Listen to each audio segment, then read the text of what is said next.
Hello students, welcome in today session. आज हम discuss करेंगे एक नया टॉपिक और हमारा टॉपिक रहेगा इलेक्ट्रिक फ्लक्स। इलेक्ट्रिक फ्लक्स को स्टडी करने से पहले हम एक छोटा सा बेहद इंपॉर्टेंट कॉन्सेप्ट स्टडी करेंगे, दैट इज एरिया वेक्टर। आपने बेटा एरिया को अभी तक एक स्केलर क्वांटिटी की तरह ट्रीट किया है।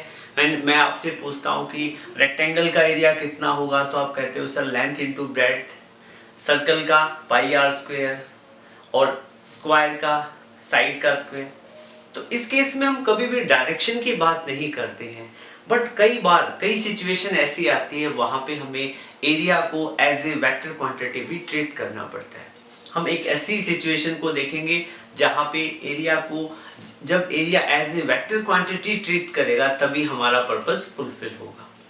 Okay, so area in reality क्या होता है, वेक्टर क्वांटिटी होता है। और आपको पता है हर वेक्टर क्वांटिटी की क्या होती है, डायरेक्शन होती है। तो एरिया वेक्टर का मतलब क्या है, यहाँ पे एरिया का मैग्नीट्यूड भी होता है और एरिया की जो डायरेक्शन भी एग्जिस्ट करती है।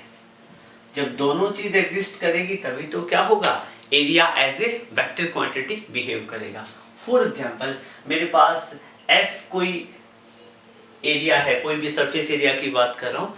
सरफेस एरिया एक वेक्टर क्वांटिटी है, तो इसके ऊपर हम एक वेक्टर का सिंबल लगाएंगे। तो इसका क्या होगा, इस एस वेक्टर का एक तो मैग्नीट्यूड होगा और दूसरा क्या होगा, इसकी डायरेक्शन होगी। मतलब जो इसको वेक्टर वाले सिनेरियो में लेके आएगा। मतलब इस सरफेस, मान लो हम सरफेस एरिया की बात करें, ऐसे एक सरफेस एरिया, तो सरफेस एरिया का मैग्नीट्यूड भी होगा और उसकी डायरेक्शन भी होगी। सो आपको पता है फॉर एग्जांपल एस वेक्टर है तो इसका क्या है, एस मैग्नीट्यूड भी होगा और एक इसकी डायरेक्शन भी होगी। एन कैप यहाँ पे यूनिट वेक्टर है जो डायरेक्शन रिप्रेजेंट कर रहा है। ये सिमिलरली आप कई बुक्स में इसको ए वेक्टर से भी दिखाया हुआ मिलेगा। तो ए वेक्टर ए एरिया वेक्टर है, सपोज ए को हमने एरिया वेक्टर बोलेंगे तो इसका क्या है, मैग्नीट्यूड भी होगा और एक डायरेक्शन भी होगी। सो बेटा हम एरिया को एज ए वेक्टर क्वांटिटी कब ट्रीट करेंगे, इसको समझने के लिए हम एक एनालॉजी स्टडी करते हैं। उस एनालॉजी से काफी हद तक आपको चीजें क्लियर हो जाएगी। सपोज यहाँ पे मैंने इलेक्ट्रिक फील्ड लाइन रिप्रेजेंट की है, यहाँ पे इलेक्ट्रिक फील्ड लाइन पास हो रही है, किसी कोई पर्टिकुलर रीजन है उसमें मैंने इनको रिप्रेजेंट किया है, इलेक्ट्रिक फील्ड लाइन है। ओके, और इन इलेक्ट्रिक फील्ड लाइन के पाथ में मान लो मैंने एक रिंग रख दिया है इस तरीके से परपेंडिकुलरली।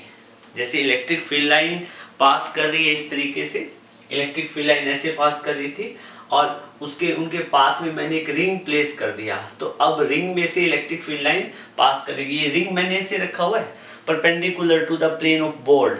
ओके, और electric field line left to right ऐसे फ्लो कर रही है। तो इस रिंग के अंदर में यहाँ सिचुएशन फर्स्ट में आप देख सकते हो, यहाँ पे सारी की सारी इलेक्ट्रिक फील्ड लाइन क्या है, इस रिंग में से पास कर रही है। ओके, और इस रिंग का एरिया कितना होगा, कोई रेडियस रहा होगा आर, और तो फिर आर रेडियस होगा तो इस रिंग का एरिया पाई आर स्क्वायर हो जाएगा। फिर दूसरे केस में मान लो मैं रिंग का ओरिएंटेशन चेंज कर देता हूं। पहले रिंग ऐसे रखा हुआ था, फिर मैंने रिंग को ऐसे टिल्ट कर दिया। जब मैं टिल्ट करूंगा तो सिचुएशन कुछ ऐसी हो जाएगी। रिंग को टिल्ट किया तो this is my situation second, ये सेकंड सिचुएशन।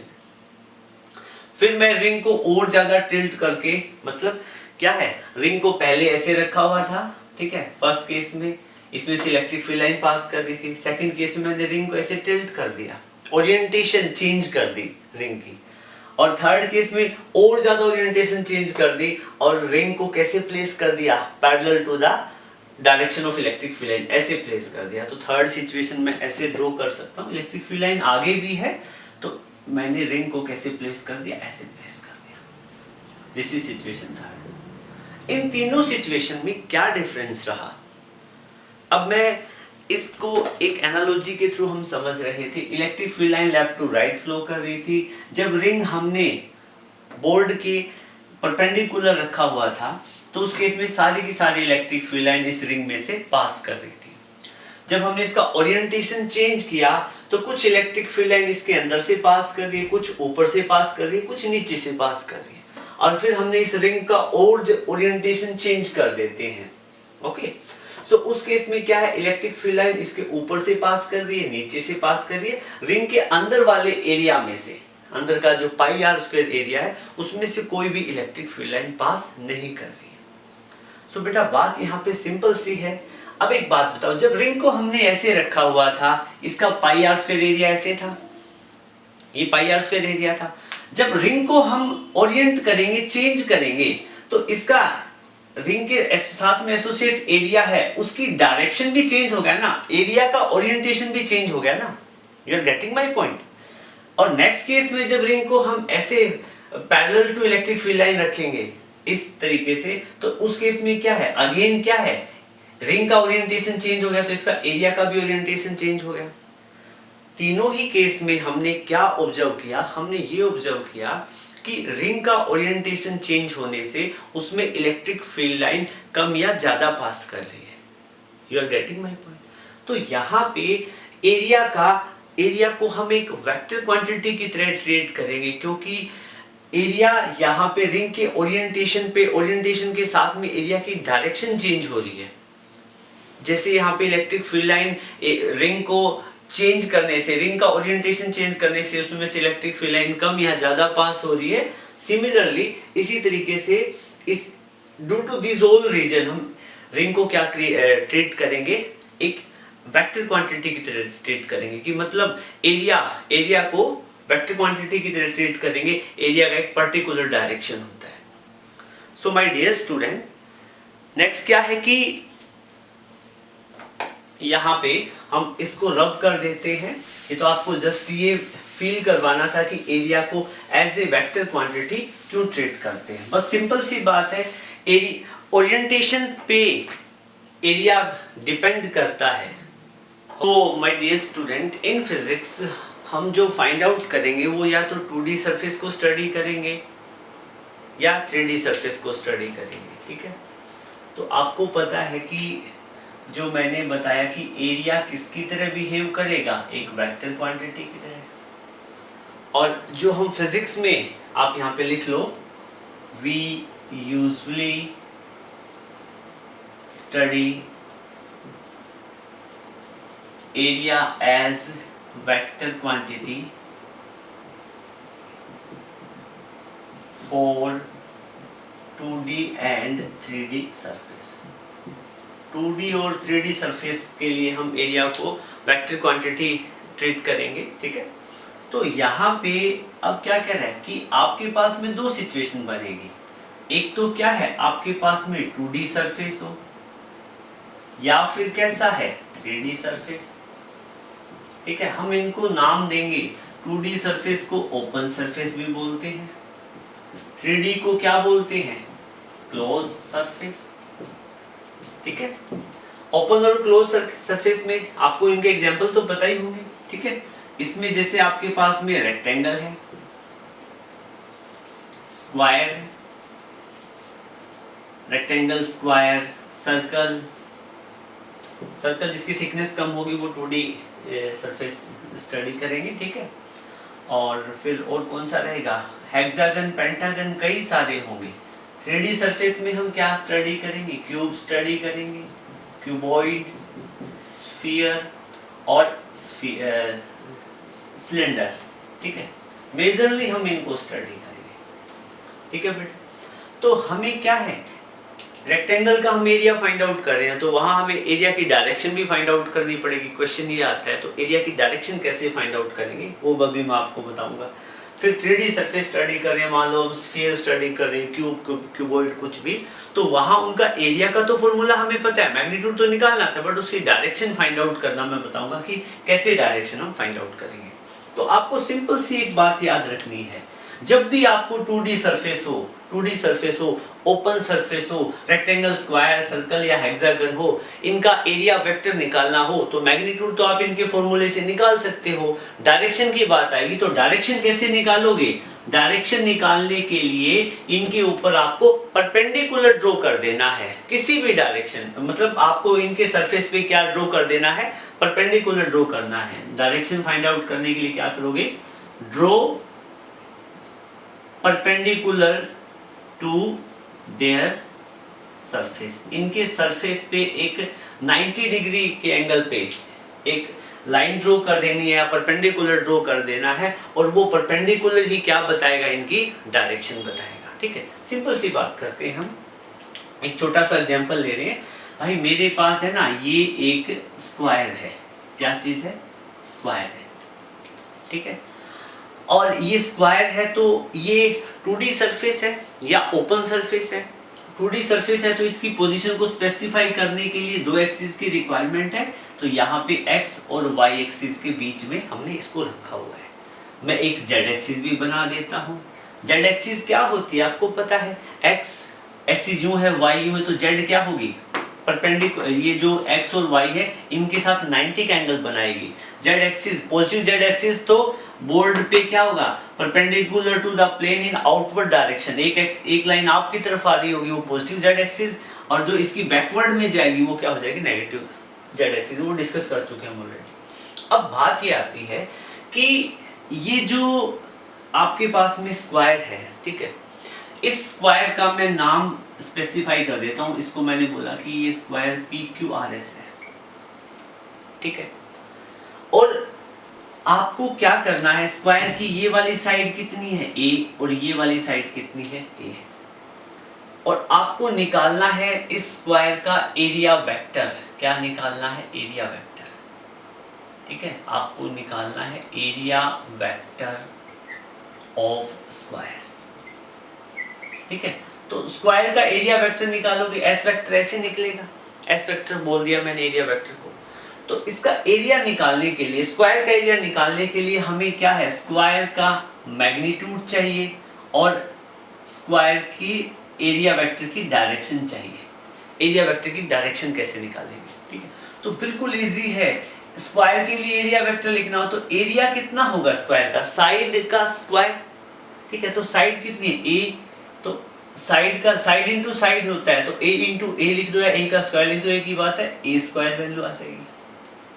आपको फिर एरिया वेक्टर की डायरेक्शन लिखनी है। अब भाई ये जो PQRS स्क्वायर है, इसकी डायरेक्शन क्या होगी? डायरेक्शन के लिए मैंने क्या बताया? इस स्क्वायर पे क्या परपेंडिकुलर ड्रॉ करो। अब इस स्क्वायर पे परपेंडिकुलर ड्रॉ कहाँ करोगे आप? या तो इस पे, ये जैसे PQRS ये बोर्ड के प्लेन पे है, ठीक है, तो परपेंडिकुलर या तो एक लाइन आपकी तरफ आ रही होगी या बोर्ड के अंदर जा रही होगी। दो ही ऑप्शन है अपने पास, दो ही पॉसिबिलिटी है।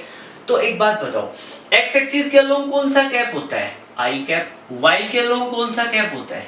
जे कैप। और जेड के अलोंग कौन सा कैप होता है? के कैप। एक बात बताओ, यूनिट वेक्टर है वो कौन से कैप के अलोंग आएगा? ठीक है, तो इस पे PQRS पे जो परपेंडिकुलर ड्रॉ करेंगे वो क्या है? परपेंडिकुलर बोर्ड से बाहर की तरफ एक, बोर्ड के साथ 90 डिग्री के एंगल पे एक लाइन आ रही है, तो वो क्या हो जाएगा?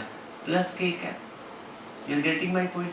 या फिर कौन सी पॉसिबिलिटी हो सकती थी? परपेंडिकुलर हम बोर्ड पे ऐसे भी तो ड्रॉ कर सकते थे, PQRS पे परपेंडिकुलर एक अंदर की तरफ भी तो 90 डिग्री की लाइन बना सकते थे। तो उस केस में कैप कौन सी लिखी जा सकती थी? माइनस के कैप। तो दोनों में से कोई भी लिख दो, both are okay. You are getting my point?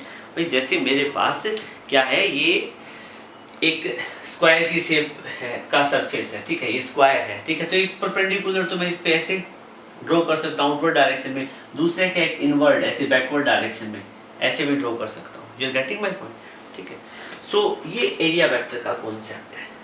Hopefully आपको अच्छे से समझ में आया होगा। ठीक है, हम एक ये तो हमने किसके लिए लिया? स्क्वायर के लिए लिया है। हम किसके लिए स्टडी कर सकते हैं?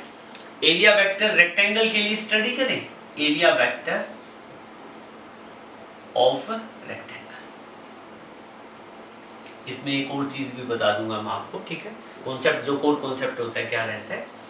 ये कहते हैं कि ये आपके पास में एक बेटा रेक्टेंगल है, ठीक है, इसको नाम दे दो पी क्यू आर एस। ये इसकी साइड कितनी है ए, ये साइड कितनी है बी, ठीक है। रेक्टेंगल है, आपको पता है 2D सरफेस है, ओपन सरफेस है, तो इसकी पोजीशन को स्पेसिफाई करने के लिए हमें दो एक्सिस की रिक्वायरमेंट पड़ेगी। 2D है, एक्स और वाई, और मैंने जेड भी ड्रॉ कर दिया, ठीक है। सो मुझे क्या करना है, एरिया वेक्टर फाइंड करना है रेक्टेंगल का। तो रेक्टेंगल का एरिया वेक्टर, एरिया तो एस है, तो एरिया वेक्टर निकालोगे तो एस इंटू आपको यूनिट वेक्टर का इसकी भी रिक्वायरमेंट पड़ेगी कैप की। तो एक बात बताओ, S vector is equal to S, area कैसे, एरिया का मैग्नीट्यूड कैसे निकालोगे? ये तो मैग्नीट्यूड होता है, डायरेक्शन होती है। रेक्टेंगल का मैग्नीट्यूड क्या करोगे आप निकालने के लिए? आप लेंथ इंटू ब्रेड्थ करोगे। आप क्या करोगे, मैग्नीट्यूड आपको निकालना है इसका, तो आप क्या करोगे, P Q into Q R कर दोगे, P Q into Q R कर दोगे, ठीक है। और फिर एन कैप, सॉरी मैग्नीट्यूड निकालना है ना, तो P Q into Q R की मल्टीप्लाई कर दोगे, ठीक है। तो पी क्यू कितना है ए और क्यू आर कितना है बी, तो आपने यहाँ पे मैग्नीट्यूड निकाल लिया। अब मैं आपसे पूछूं कि डायरेक्शन क्या होगी, तो डायरेक्शन भी आप इजीली बता सकते हो, ठीक है। आपको पता है S vector is equal to क्या होता है, एस, एस की वैल्यू आपने निकाल ली, ये भी एन कैप, ये तो आपने यहाँ लिख दिया। एन कैप कौन सी डायरेक्शन में आएगा, आपको पता है रेक्टेंगल एक 2D सरफेस है, इस पे परपेंडिकुलर ड्रॉ कर दो, तो परपेंडिकुलर आप कहाँ ड्रॉ कर सकते हो, एक तो आउटवर्ड डायरेक्शन में आपकी तरफ परपेंडिकुलर ड्रॉ कर सकते हो, एक अंदर की तरफ, ठीक है। ये एक्स एक्सिस है, ये वाई है, तो इन पे 90 का एंगल बनाने वाली एक्सिस कौन सी होगी, जेड एक्सिस होगी, और जेड एक्सिस की डायरेक्शन कौन सा कैप दिखाएगा, के कैप। तो यहाँ पे कौन सा कैप आएगा, या तो आएगा पॉजिटिव के कैप, या फिर आप क्या लिखोगे, और एरिया वेक्टर को क्या लिखोगे, माइनस के cap. You are getting my point. So it was a pretty easy concept, कहीं पे भी किसी भी प्रकार की कोई दिक्कत नहीं थी, ठीक है। अब हम क्या करेंगे, इसका छोटा सा मैं कॉन्सेप्ट आपको बताऊंगा कि ये जो कैप एक इसका एक और जो डायरेक्शन जो हम परपेंडिकुलर लेते हैं वो क्यों लेते हैं, ठीक है। ज्यादा डिटेल में हम नहीं जाएंगे, ठीक है। सो आप एक बात बताओ बेटा, यहाँ पे आप इसका एक बार स्क्रीनशॉट ले लो, फिर नेक्स्ट आगे उसमें डिस्कस करेंगे। फ्रेंड, अब हम इसी की रेक्टेंगल का एरिया देखो, हम इसका कॉन्सेप्ट बताऊंगा कि इसके पीछे कॉन्सेप्ट क्या होता है, आपको निकालना है, ठीक है। आप यहाँ पे लिख सकते हो नोट, ठीक है। अब एक बात बताओ, आपको निकालना था area vector of rectangle, area vector of rectangle का एरिया वेक्टर निकालना था एस वेक्टर, ठीक है। आपको एरिया वेक्टर निकालना हो एस वेक्टर, ठीक है। तो आप इसको कैसे लिख सकते थे, एस वेक्टर को आप लिख रहे थे S vector into n cap, ठीक है। सो आपको ध्यान हो, क्लास 11th में आपने पढ़ा था ए वेक्टर क्रॉस बी वेक्टर, दो वेक्टर का क्रॉस प्रोडक्ट करोगे तो आपको एक नया वेक्टर मिलेगा, दैट इज आर वेक्टर या सी वेक्टर। कुछ बुक में इसको क्या है, आर वेक्टर भी लिख देते हैं। दो वेक्टर का क्रॉस प्रोडक्ट करोगे, दो वेक्टर की क्रॉस प्रोडक्ट करोगे तो आपको एक नई वेक्टर क्वांटिटी मिलेगी। तो यहाँ पे क्या होता है आपके पास में, देखो ये तो हम अभी तक हम स्टडी कर रहे थे। यहाँ पे मेरे पास एक रेक्टेंगल था जिसका नाम क्या था, PQRS। ये A है, ये B है, ओके। सो PQ की डायरेक्शन ये है और QR की डायरेक्शन ये है, ये लेंथ की डायरेक्शन है, ये ब्रेड्थ की डायरेक्शन है, ठीक है। हमें निकालना था एरिया वेक्टर, तो एरिया वेक्टर को मैं ऐसे भी लिख सकता था ना, PQ क्रॉस QR, ओके। और आपको पता है PQ की वैल्यू कितनी थी, A, तो इसको मैं A vector cross B vector ऐसे भी लिख सकता था। और आपको पता है इसको मैं सोल्व करूं क्रॉस प्रोडक्ट को, ठीक है। आपको ये A क्रॉस B को हम क्या लिख सकते हैं, AB sin थीटा n है। दो वेक्टर का क्रॉस प्रोडक्ट करोगे तो तीसरी एक वेक्टर क्वांटिटी मिलेगी, ठीक है। तो A क्रॉस B को AB sin theta n cap, ये n कैप क्या है, उसकी डायरेक्शन है, तो नई वेक्टर क्वांटिटी मिलती है। तो यहाँ पे मैं क्रॉस करूंगा A क्रॉस B, तो इसको मैं ऐसे लिख सकता हूँ ना, AB sin theta n cap, ठीक है। और मैं इसको कैसे लिख सकता हूँ, S vector is equal to A B. अब यहाँ पे रेक्टेंगल के लिए थीटा कितना है, ए वेक्टर ऐसे बी वेक्टर ऐसे, तो दोनों के बीच में एंगल कितना है 90 डिग्री। एंगल कितना हो जाएगा 90 डिग्री। तो थीटा यहाँ पे बनेगा 90 डिग्री, तो इसको क्या कर दोगे, थीटा क्या पुट कर दोगे 90, A B sine 90 N cap. तो एस वेक्टर को लिख लोगे ए बी साइन 90 कितना 1। अब एन कैप को आप लिखना चाहोगे तो ए क्रॉस बी से, ए क्रॉस बी से, ए क्रॉस बी जब आप करते हो तो मैं इस एन कैप को यहाँ से रिमूव कर देता हूँ, ठीक है, क्योंकि यहाँ पे मैं ए क्रॉस बी से देखेंगे क्या। अब एक बात बताओ, ये आप 2D सरफेस में डिस्कस कर रहे थे, ये एक्स एक्सिस थी, ये वाई एक्सिस थी, ठीक है, तो जेड एक्सिस कहाँ बनेगी 90 पे बनेगी, जेड एक्सिस क्या बनेगी इन पे परपेंडिकुलर होगी। तो जब ए क्रॉस बी कर रहे हो तो आपको क्रॉस प्रोडक्ट के केस में डायरेक्शन फाइंड आउट करनी हो किसी भी वेक्टर क्वांटिटी की, तो राइट हैंड का यूज करते हैं, राइट हैंड रूल का। तो हम क्या करेंगे, स्ट्रेच योर फिंगर, फिंगर को स्ट्रेच करेंगे, थंब को साथ में 90 का एंगल बनाएंगे, ठीक है। तो उसके केस में क्या है, जो पहले गिवन वेक्टर होता है पी क्यू, पहले गिवन है तो पी क्यू की डायरेक्शन में फिंगर को सेट करेंगे, फिर उन फिंगर को कर्ल करेंगे तो दूसरा वेक्टर गिवन उसकी डायरेक्शन में, दूसरा क्या है क्यू आर वेक्टर, तो क्यू आर कैसे नीचे, तो ऐसे करेंगे। तो P Q cross Q R करेंगे तो थंब कहाँ जा रहा है, perpendicular to plane in invert direction, board की इनवर्ट जा रहा है। तो यहाँ पे कौन सा कैप आएगा, जेड एक्सिस होगी इनवर्ट, इस पे परपेंडिकुलर इनवर्ट, ठीक है। तो उस केस में कैप कौन सा बनेगा, के कैप बनेगा। तो यहाँ पे आप ज्यादा बेटर ये रहेगा, एन कैप की जगह क्या लिखो के कैप, माइनस के कैप, माइनस के कैप, माइनस के कैप। तो एस वेक्टर को क्या आ जाएगा ए बी माइनस के कैप, ठीक है। अब आप कहो कि सर माइनस के कैप आया, लेकिन आपने तो यहाँ बताया था कि प्लस के कैप भी ले सकते, तो वहां पे क्यों। अब देखो मैंने P Q cross Q are किया, जब आप ऐसा भी तो कर सकते थे ना, Q R cross P Q करोगे तब भी आपको क्या मिलेगा, रेक्टेंगल का एरिया मिलेगा। तो उस केस में जब Q R cross P Q करोगे तो थंब कहाँ आएगा, बाहर की तरफ, तो उस केस में आप प्लस के कैप ले सकते हो। Okay, so it was about the how to find area vector for 2D surface. तो 2D सरफेस के केस में इस तरीके से हम क्या करेंगे, एरिया वेक्टर फाइंड आउट करेंगे। ओके, अब मैं इसको रब कर देता हूँ, आप स्क्रीनशॉट इसका ले लो, ठीक है। सो बेटा और 2D सरफेस कौन कौन से डिस्कस करेंगे, 2D सरफेस, 2D सरफेस तो बिल्कुल इजी है ना। आपको करना क्या है, ये आपको इतनी ज्यादा, आपको जस्ट एरिया वेक्टर का कॉन्सेप्ट यूज होना है, ये तो मैंने काफी डिटेल में आपको बता दिया, ठीक है। बस आगे ताकि कोई अच्छे लेवल का क्वेश्चन आए तो उसमें आपको दिक्कत नहीं होनी चाहिए, चाहे कॉन्सेप्ट अपना थोड़ा लेंथी हो जाए। ओके, सो मेरे पास और जैसे फॉर एग्जांपल ये आ गया बेटा, रिंग आ गया, क्या आ गया रिंग। रिंग के केस में चलो अब हम 2D की बात कर लेते हैं, 2D सरफेस, 2D सरफेस को हम स्टडी कर रहे थे, एरिया वेक्टर ड्रॉ करना आ गया ना, बस हमें इतना ही काम करना है, ठीक है। तो हमने क्या देखा, हमारे पास रेक्टेंगल हो सकता है, स्क्वायर हो सकता है, रिंग हो सकता है, डिस्क, रिंग, डिस्क, स्क्वायर, और क्या क्या है, ट्रायंगल। ट्रायंगल बहुत कम यूज होगा, ठीक है। तो एक बात बताओ, अब रेक्टेंगल है, रेक्टेंगल पे एरिया वेक्टर बनाना है तो क्या करोगे, एक परपेंडिकुलर एन कैप ऐसे ड्रॉ कर दोगे, ठीक है। जैसे फॉर एग्जांपल यहाँ पे ये एक्स एक्सिस है, ये वाई एक्सिस है, ये क्या है वाई एक्सिस है, ये कौन सी है जेड एक्सिस है। तो आप रेक्टेंगल की बात कर रहे हैं, ठीक है। रेक्टेंगल के केस में आपको एरिया निकालना हो, ये साइड कितनी ए, ये बी, तो रेक्टेंगल का एरिया क्या बनेगा ए बी, और एन जो एरिया वेक्टर की डायरेक्शन क्या आएगी, एरिया वेक्टर की डायरेक्शन बताओ, इसके सरफेस पे ए बी पे क्या होगी परपेंडिकुलर, तो परपेंडिकुलर ड्रॉ करोगे तो जेड या तो पॉजिटिव जेड डायरेक्शन में या नेगेटिव में, पॉजिटिव जेड में आया तो प्लस के कैप और नेगेटिव में आया तो माइनस के कैप, ठीक है।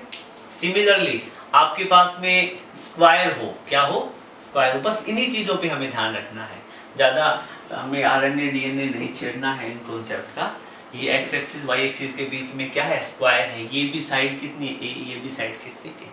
इस स्क्वायर का एरिया वेक्टर लिखना हो तो क्या करेंगे, स्क्वायर का साइड का स्क्वायर ए स्क्वायर, और इस पे एरिया वेक्टर की डायरेक्शन के लिए हम क्या है, परपेंडिकुलर इनवर्ड की तरफ भी ड्रॉ कर सकते हैं, आउटवर्ड भी। तो हमें करना क्या पड़ेगा, एक परपेंडिकुलर ड्रॉ करना पड़ेगा, ठीक है। आउटवर्ड की तरफ परपेंडिकुलर ड्रॉ किया तो डायरेक्शन ये आ जाएगा, डायरेक्शन पॉजिटिव के कैप बताएगा, और इनवर्ड की तरफ आएगा तो नेगेटिव के कैप, ठीक है बेटा, ओके। फिर आपके पास में रिंग आ जाए, रिंग ये वाली रिंग है, ठीक है। रिंग का रेडियस कितना है, आर, ओके। फॉर एग्जांपल ये मेरे पास रिंग है, ठीक है, इस रिंग का आर रेडियस है। तो इस रिंग का एरिया वेक्टर निकालना है, तो एरिया कैसे निकालोगे, रिंग का एरिया कितना हो जाएगा, पाई आर स्क्वायर। अब परपेंडिकुलर है, अब एक बात बताओ, ये रिंग ऐसे रखी हुई है, मैंने ऐसे रखी हुई है, जैसे बोर्ड पे जैसे मैं रियलिटी में दिखा रहा हूँ ना, ऐसे ये रिंग रखी हुई है, ठीक है।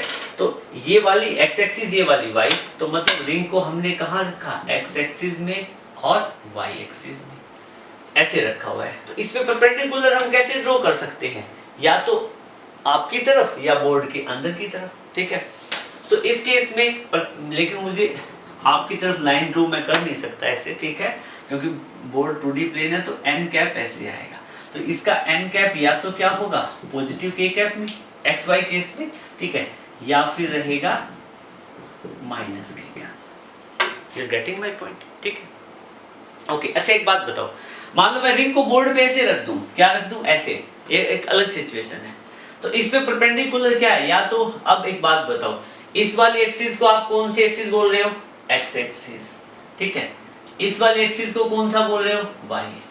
और देखो ये रिंग, ये वाला ये जो रिंग है, रिंग से यहाँ ओरिजिन ओ से ये जो लाइन जो आपकी तरफ आ रही है, ठीक है, तो ये कौन सी एक्सिस हो जाएगी, जेड। तो अब रिंग को मैंने कौन से प्लेन में रखा हुआ है, ये तो लाइन जेड वाली है, ये ऊपर वाई की तरफ है। तो अब रिंग को मैंने जब ऐसे रखूंगा तो वाई जेड प्लेन में रखा हुआ है रिंग को, और अब मैं इस पे परपेंडिकुलर ड्रॉ करूंगा, तो परपेंडिकुलर या तो पॉजिटिव एक्स एक्सिस के अलोंग होगा, या फिर क्या होगा, नेगेटिव एक्सिस। तो सो बेटा अब अपने पास है ना 3D सरफेस आता है, ठीक है। ये जो 3D सरफेस के हम सारे केस डिस्कस करेंगे, क्योंकि अभी थोड़ा सा हम लेक्चर में टाइम इसमें लगाएंगे तो न्यूमेरिकल आपके लिए बड़े इजी हो जाएंगे, और उनका जो कॉन्सेप्चुअल क्लैरिटी आप में बनी रहेगी। सो अब हम बात करेंगे 3D सरफेस की, ठीक है। 3D सरफेसेस हमने पहले लिख चुके हम पहले। 3D सरफेस या इनका एक और नाम है, क्या बोला था, क्लोज सरफेस, क्योंकि ये क्लोज होते हैं, इनकी जो ज्योमेट्री है वो क्लोज फॉर्मेशन होता है। जैसे 3D सरफेस में मैंने आपको बताया था हमारे पास क्या होगा, या तो क्यूब होगा, या क्या मिलेगा, क्यूबॉइड, सिलेंडर, ओके, और या फिर मिलेगा आपको स्फीयर, ठीक है। इन तीनों के केस में हम एरिया वेक्टर को कैसे मतलब एक्सप्लेन करेंगे, कैसे दिखाएंगे एरिया वेक्टर, ठीक है। सो फॉर एग्जांपल हम क्यूब की बात करते हैं। ये मैं एक क्यूब की शेप ड्रॉ कर देता हूँ। ये क्या है, मेरे पास क्यूब है, ओके। सो क्यूब पे आपको एरिया वेक्टर दिखाना हो तो क्या रहेगा, ओके। सो बेटा एक बात बताओ, ये क्यूब की जो ये सारे के सारे क्यूब के क्या है, फेसेस हैं। आपको क्या करना है, क्यूब पे आपको एरिया वेक्टर दिखाना है, तो आपको एक पर्टिकुलर प्लेस, जैसे फॉर एग्जांपल क्यूब का ये वाली साइड है, जैसे क्यूब की आपको पता है सारी साइड्स क्या होती है, इक्वल होती है ना बेटा, ये सारी साइड क्या होती है, इक्वल होती है। तो क्यूब की ये वाली साइड ए है, तो ये भी क्या हो जाएगी, ए, ये भी ए, ये भी ए, ठीक है। तो क्यूब के इस वाले साइड का, क्यूब की जो ये वाली साइड है, इसके एरिया की बात करूं मैं, ठीक है। तो यहाँ पे एरिया कितना है, सपोज करो क्यूब की एक साइड क्या होगी, स्क्वायर होगी ना, क्यूब का इधर वाला फेस क्या होगा, स्क्वायर होगा। और इस वाले सरफेस का मैं एरिया की बात करूं तो एरिया एस होगा। एरिया वेक्टर दिखाना चाहूं तो एरिया वेक्टर कैसे दिखाऊंगा, एरिया वेक्टर कैसे होगा, इस वाले सरफेस के लिए एरिया की बात करें तो आपको एरिया का मैग्नीट्यूड निकालना पड़ेगा और एरिया की डायरेक्शन बतानी पड़ेगी। You are getting my point. So S cube sorry S vector is equal to S area. Area के मैग्नीट्यूड कैसे निकालोगे, क्योंकि ये वाली साइड के ये वाला फेस क्या एक स्क्वायर की तरह होता है, तो एरिया कितना हो जाएगा ए स्क्वायर। और इसकी डायरेक्शन की बात करें, क्या करें डायरेक्शन की बात, तो आपको फिर कोऑर्डिनेट की हेल्प लेनी पड़ेगी, ठीक है। सपोज करो ये वाली कौन सी डायरेक्शन है एक्स एक्सिस, ये वाली कौन सी है वाई एक्सिस, और जेड एक्सिस क्या है बाहर वाली, ठीक है। ये वाली क्या है जेड एक्सिस। आपको पता है एक्स एक्सिस में आई कैप, वाई में कौन सा जे कैप, और जेड में कैसा के कैप, ये कैप आते हैं आई जे और के कैप, ठीक है। सो बेटा अब एक बात बताओ, इस ये वाली डायरेक्शन है, ये वाली डायरेक्शन ये कौन सी बनेगी। अब एरिया वेक्टर ड्रॉ करना है, सॉरी हमें क्या करना है, क्योंकि ये वाली साइड इस पे एरिया वेक्टर कैसे बनेगा, 3D सरफेस में हम क्या है उस सरफेस पे परपेंडिकुलर ड्रॉ करेंगे। तो एक तो परपेंडिकुलर ऐसे अंदर की तरफ ड्रॉ कर सकते हैं, एक बाहर की तरफ ड्रॉ कर सकते हैं। तो मैंने आपको बताया था क्लोज सरफेस में जब डायरेक्शन ऑफ एरिया वेक्टर निकालेंगे तो परपेंडिकुलर हमें कौन सा लेना होगा, बाहर की तरफ। तो एरिया वेक्टर इसका कौन सा लेंगे, बाहर की तरफ। इस वाले सरफेस पे एरिया वेक्टर ये वाला हो जाएगा, ठीक है। और आपसे पूछे इस वाले सरफेस पे एरिया वेक्टर क्या हो जाएगा, ये वाला हो जाएगा। ये एन कैप है, ये क्या है एन कैप है, ठीक है। इस वाले सरफेस की ये देखो ये ऊपर वाला सरफेस है, इस पे एरिया वेक्टर की बात करेंगे तो एरिया वेक्टर ऐसे आ जाएगा। नीचे वाले सरफेस पे एरिया वेक्टर कैसे बनेगा, ये आपको सिचुएशन गिवन होगी, बताया जाएगा कि एरिया वेक्टर आपको कौन सा लेना है। You are getting my point, ठीक है। तो देखो क्यूब एक क्लोज्ड बॉडी है ना, क्लोज सरफेस है, तो क्लोज सरफेस पे आपको क्या करना पड़ेगा, परपेंडिकुलर ड्रॉ कर देना है उस सरफेस पे। उस सरफेस पे क्या करना है, परपेंडिकुलर ड्रॉ कर देना आउटवर्ड डायरेक्शन में, बाहर की तरफ, अंदर की तरफ कोई भी परपेंडिकुलर ड्रॉ नहीं करना है, ठीक है। अब एक और एग्जांपल लेते हैं, फिर क्यूबॉइड की बात करते हैं। क्यूबॉइड बना लो ऐसे, ये क्या हो गया क्यूबॉइड,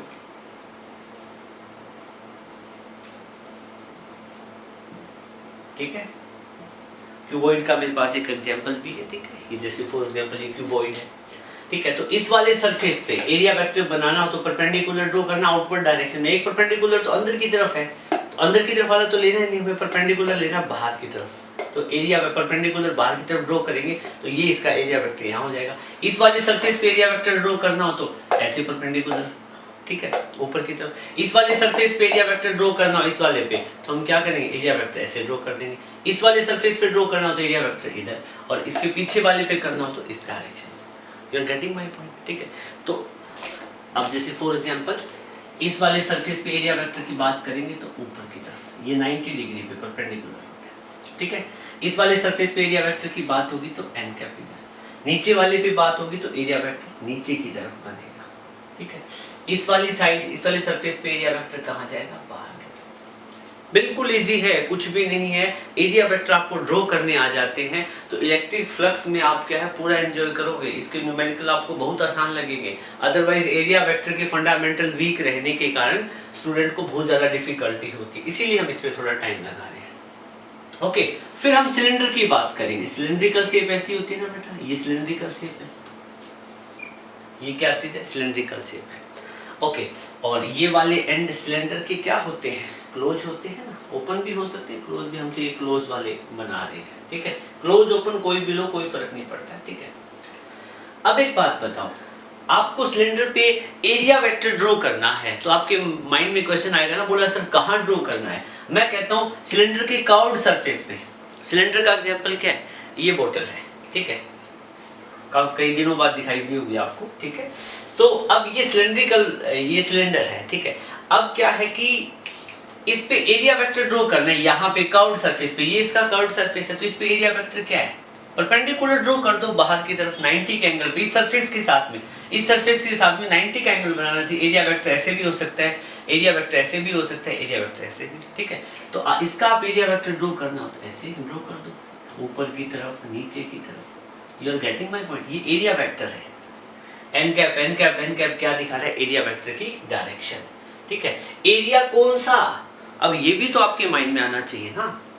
अब एक बात बताओ, ये क्यूब की बात करेंगे तो क्यूब का ये ऊपर वाला ये जो सरफेस है ना, ये वाला सरफेस, इसका एरिया और कितना होगा, सपोज करो इसका एरिया कैपिटल ए आया, ए स्क्वायर आया, क्योंकि क्यूब की जो ये फेस है ये स्क्वायर होता है, तो कैपिटल ए की डायरेक्शन इस एरिया की डायरेक्शन होगी, ठीक है।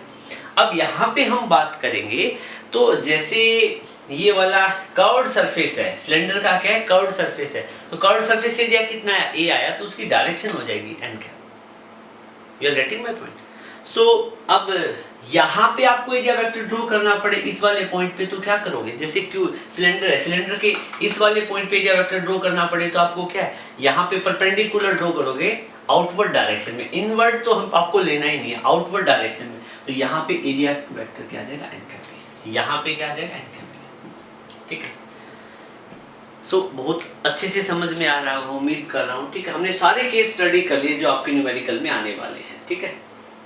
या फिर हम स्फीयर की बात करें तो स्फीयर की बात करें तो जैसे फॉर एग्जांपल मेरे पास यहाँ पे स्फीयर को हम यहाँ ले चलते, यहाँ पे डिस्कस करते हैं, ठीक है। मेरे पास एक स्फीयर है, क्या चीज़ है बेटा, यहाँ पे एक स्फीयर है, ठीक है। और स्फीयर पे एरिया वेक्टर ड्रॉ, ये स्फीयर होलो भी हो सकता है, ये क्लोज भी हो सकता है, ठीक है। अब ये जो आप स्फीयर देख पा रहे हो, इस पे एरिया वेक्टर ड्रॉ करना है, तो क्या करूंगा मैं भाई, मेरे पास यहाँ पे स्फीयर के लिए एग्जांपल ये है, एक बॉल है, होलो स्फीयर है, अंदर से खाली है, ठीक है। अब इस बॉल पे मान लो यहाँ पे एरिया वेक्टर ड्रॉ करना हो, तो मैं क्या करूंगा, इस वाले सरफेस पे आउटर पॉइंट पे कहीं पे भी कोई छोटा सा एक सरफेस लेंगे हम, जब डेरिवेशन स्लो करें वो क्या करेंगे, स्टडी करेंगे, तो क्या करेंगे हम, हमारे पास सिचुएशन ऐसी होगी, हमारे पास एक होलो स्फीयर होगा, एक स्फीयर होगा, ठीक है, और उस स्फीयर का एक छोटा सा पार्ट हम लेंगे, पूरे स्फीयर का सरफेस एरिया एस है, तो छोटे से पार्ट का कितना हो जाएगा, डीएस सरफेस। मान लो यहाँ पे कोई डीएस सरफेस है, उसका एरिया वेक्टर ड्रॉ करना हो, तो आप क्या करोगे, इस सरफेस पे एक 90 डिग्री पे एक लाइन बाहर की तरफ खींच दो।